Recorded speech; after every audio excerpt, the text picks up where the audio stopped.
Well, it's a pleasure to have Iris Bahr with me as my guest. And I was very excited when Iris reached out to me on her own.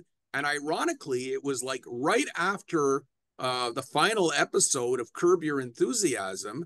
And even though, Iris, you only were on what, one episode plus the finale? No, Or were four you on, episodes. you I were did on four. four episodes. Yeah, Okay. yeah, yeah. I mean, that was a big ticket item for you to be on Yes, that yes. show. It was life-changing. I mean, I think that people will forever know me as the Orthodox Jewish girl on the ski lift with Larry. And being able to come back for the finale was amazing because it Well, kind of came out of the blue. You never know what's going to happen. Everything is all kind of very under wraps. And they called me and they're like, "Will you come do the finale?" I'm like, "Yeah." That's not even a question.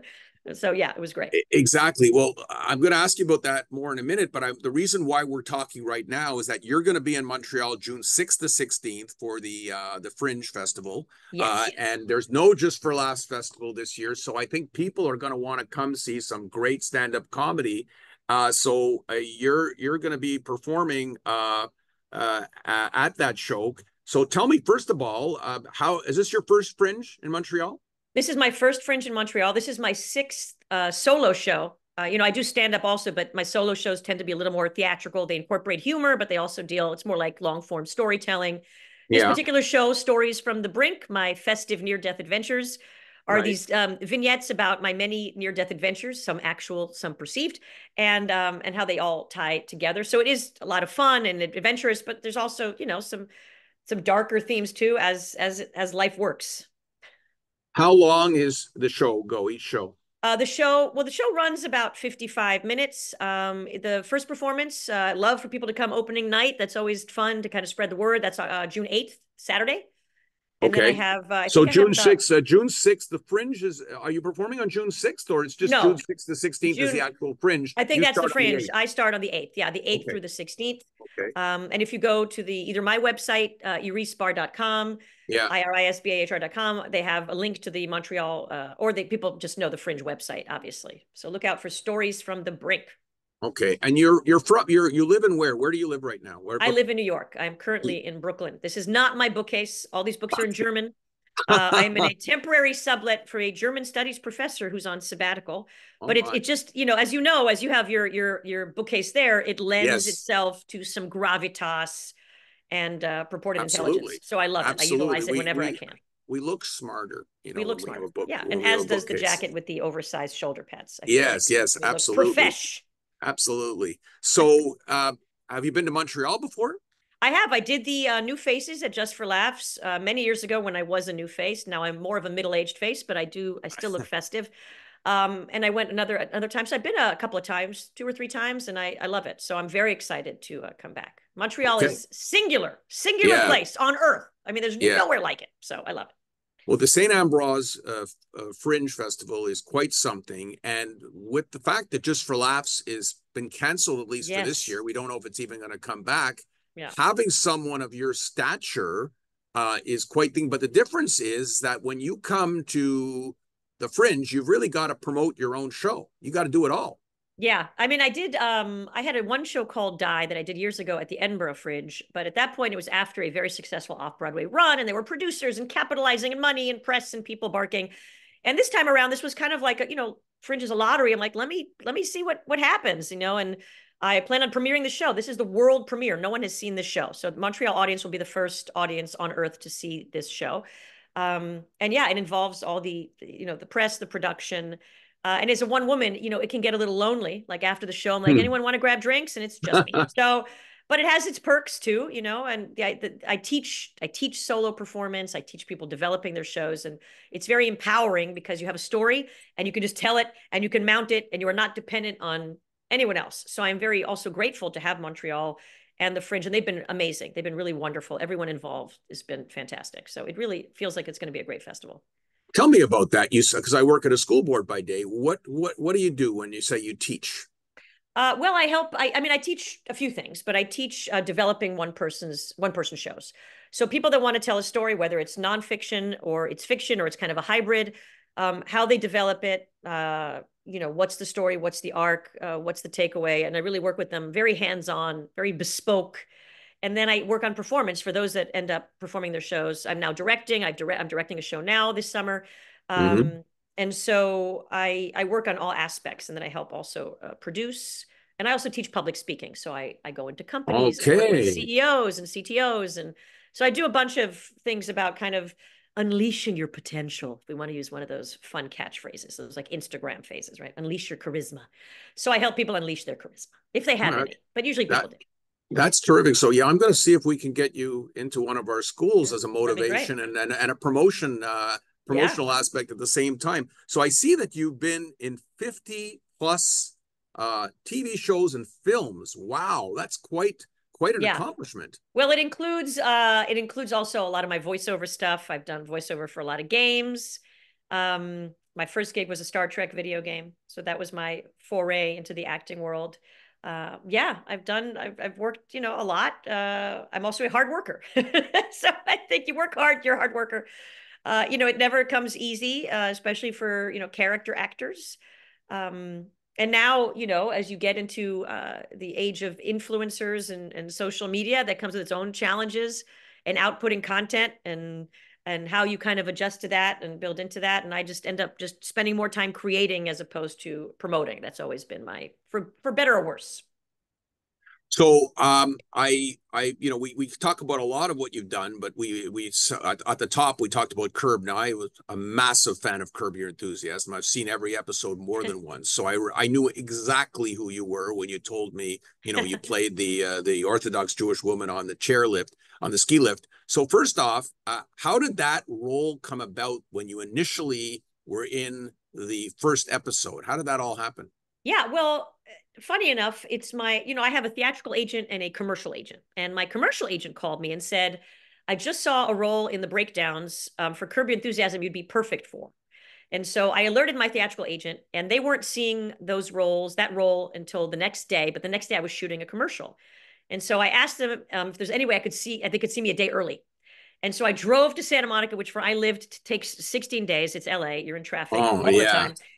And I get there, and I was the first one to audition for the part, and it was with Larry and the whole, they were all in there and all the showrunners.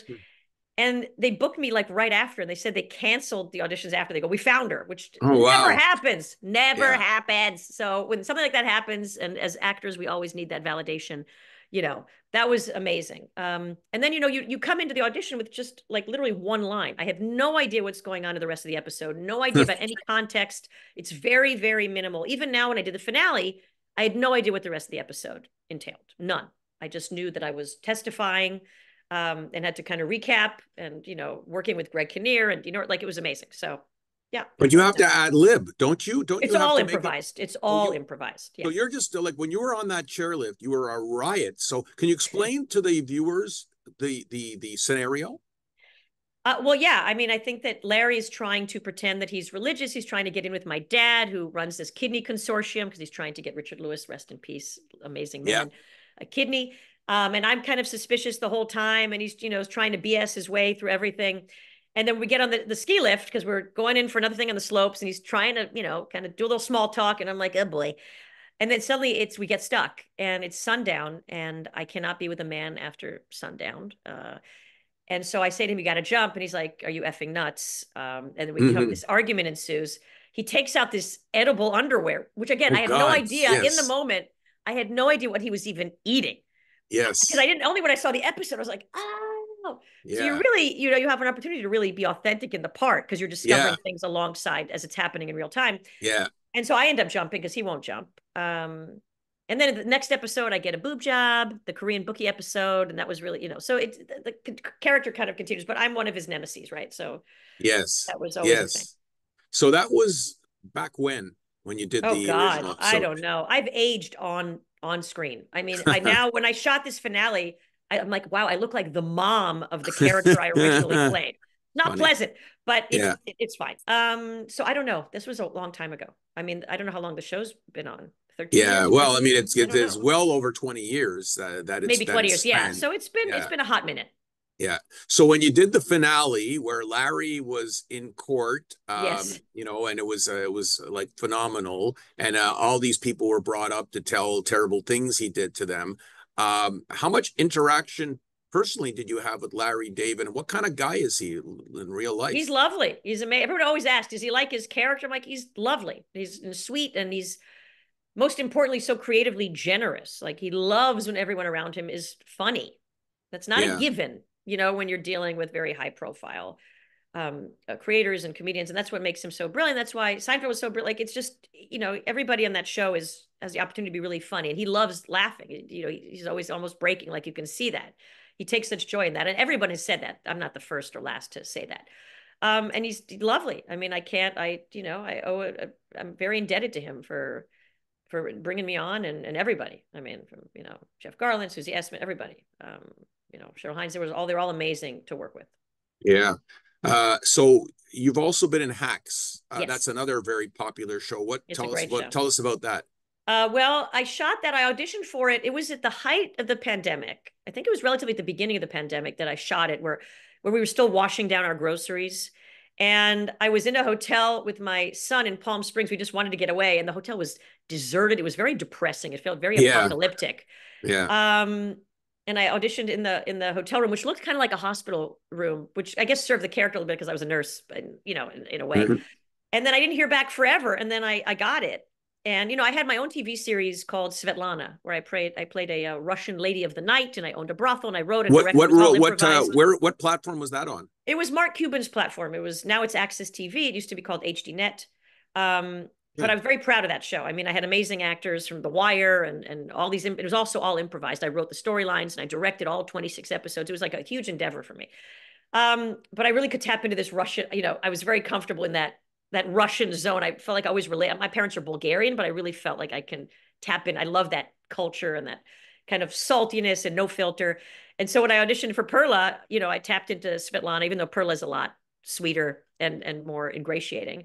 And then we shot, and again, this was pre-vaccine. And so everyone's with we're the only ones without a mask, and the crew has the masks and the shields. And there was always a little tension. It was the first thing that, we were shooting, but they were so amazing. I mean, Hannah Einbinder and Jean Smart, like, so brilliant. And the showrunners also, they're a couple, Paul Downs and Lucia and Jen Statsky. They're amazing. And I'm so happy the show has been doing so well because it's such a great show.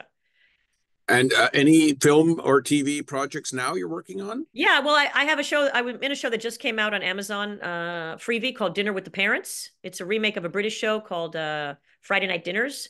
Mm-hmm. And I have a recurring. Also, my character's name is Rachel. I think this is like my third or fourth Rachel. I don't know what that's about. But I play this very kind of needy neighbor. I always try and bring myself to the character. And that's an Amazon Freebie. Watch the Shiva episode. That's one that I play prominently, and I've done a few of the episodes, I think 4 or 5, but it's a really fun episode. So that's on Amazon available. I don't know if it's available in Canada. I assume it is Amazon Freebie. And I will have to check my regular Amazon and see if it is. Yeah. Yeah. And then I'm also my other one-woman show, See You Tomorrow, which is still funny, but as a sadder kind of long-form story about my mom who had a stroke while she was talking to me on video chat and had dementia. And I ended up spending the last few years, she's still with us, but caregiving. And it's this whole journey. And that show was just nominated for a Helen Hayes Award. And I'm taking that to Toronto. So July 3rd through the 14th, I'll be in Toronto with See You Tomorrow. So if you're in Montreal and you can come to Toronto or you have friends in Toronto, please spread the word. Because, here in New York, no one's schlepping. And I need the Montreal crowd. And the Jews, I need the Jews to come out. Yes. Safety in numbers. Come out and support Iris. Absolutely. Yes. Yeah, terrific. Well, again, people can go to Iris Bahr, IrisBahr.com and get all the details on your career, your shows and everything. And I want to thank you for taking the time to reach out to me to do this interview so that we can get it out into the community, the Jewish community, the community beyond. And we look forward to meeting you when you come to Montreal. So thank you. And also you can follow on Instagram at iris.bahr, IRIS.BAHR. There's also like links to the tickets there and videos and stuff. I'm going to follow you immediately. All right. Iris Bahr has been my guest. Go see her June 8th to 16th. You'll find out which dates. At the in La Grande Montreal. Chapelle, Cité-des-Hospitalières. That's where it is. Yes, La I know Grande exactly Chapelle. where that is. Great location, and you can go to Schwartz's Deli for a smoked meat sandwich There you afterwards. go. Cardiac arrest in the house. I Yeah, love it. exactly. That's the place. It's originally known as the Hebrew Jewish delicatessen, and you line up on the street to get in. But if you tell them you're Iris Bahr from the chairlift ski lift, you probably better get in quicker. That's what I do this for. Yeah, terrific. Okay, great, Iris. Thank you very much for your time. Thank you.